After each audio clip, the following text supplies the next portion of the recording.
যেখানে গেলে বাঘের ভয় সেখানে গেলেই রাত পোহায়।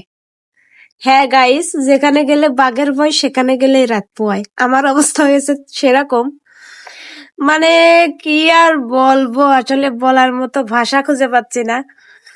ধরেন ঈদের শপিং ঈদের শপিং করতে গিয়েছিলাম, তো সবার সবকিছু কেনা হয়ে গেছে, আমার ড্রেস কেনা হয়নি, আমি ইচ্ছা করে কিনছিলাম না। অনেক ভিড় ছিল। আপনাদের ভাই আমার আগেই বলছিল যে তুমি যেও না শপিং করতে, মানে শপিং করতে না, মানে তোমার ড্রেস তুমি শহর থেকে নিয়ে না, তুমি অনলাইন থেকে নাও। ঠিক আছে, ভালো কথা, অনলাইন থেকে নিব। তো আমি বললাম যে আগে একটু দেখে শুনে আসে। ঠিক আছে, তো দেখে শুনে আসলাম। ভিড়ের ঠেলায় তো কারোর সাথে কোনো কথাই বলতে পারলাম না, কিনতে পারলাম। তো ভাবলাম যে আমার হাজবেন্ড যেহেতু ভালো কথাই বলেছে যে বেশি ঘোরাঘুরি ভালো না, অনেক অসুস্থ শরীর, তারপরেও আমি জার্নি করলে আমার খুব কষ্ট হয়ে যায়। তো যে কথা সেই কাজ, গিয়েছিলাম। ঠিক আছে, জুতো কিনে নিয়ে চলে আসছি। আমি আর ড্রেস কিনিনি। ভালো কথা যে ওর কথা শুনে আমি বাসায় এসে তারপরে পেজ থেকে অর্ডার করেছে। ঠিক আছে, তো পেজ থেকে যে অর্ডার করছি কি আর বলবো সে কথা। আজকে কয়দিন হচ্ছে, 8 থেকে 10 দিন হয়ে যাচ্ছে। ফেসবুক পেজ থেকে অর্ডার করবেন, আজকে আর 8-10 দিন হয়ে যাচ্ছে। 8-10 দিন কারে বলে?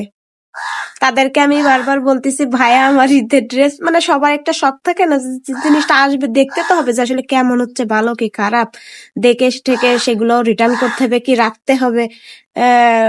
রেখে দিল, মানে ভালো হলে তো রেখে দিলাম, আর যদি ভালো না হয় তাহলে তো রিটার্ন রিটার্ন দিতে হবে, তাই না?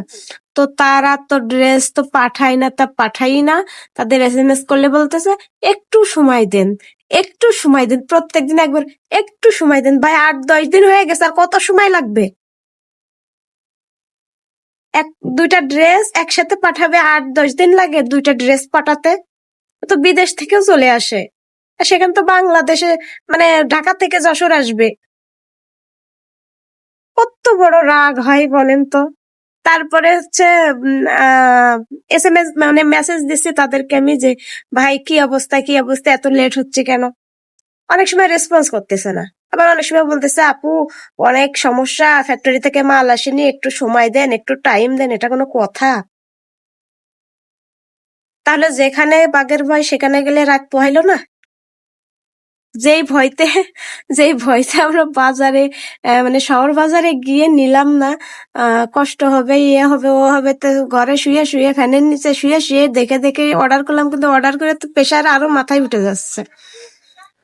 ভালো হবে কি খারাপ হবে, কবে আসবে কি আসবে কিছুই জানি না।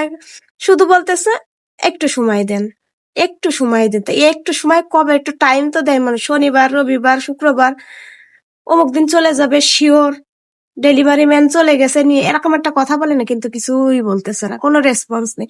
শুধু বলতেছে একটু সময় দেন, একটু সময় দেন। এটা কি সহ্য করার মতো? আসলে কি বলো, মানুষ সব জায়গায় প্যাড়া খাচ্ছে। শহর বাজারে প্যাড়া খাচ্ছে, অনলাইনেও প্যাড়া খাচ্ছে। কিচ্ছু বলার নেই। কি আর করা, যার যার ইচ্ছা। কিন্তু আমার আসলে মন উঠে যাচ্ছে ফেসবুক পেজের প্রতি থেকে। ঠিক আছে।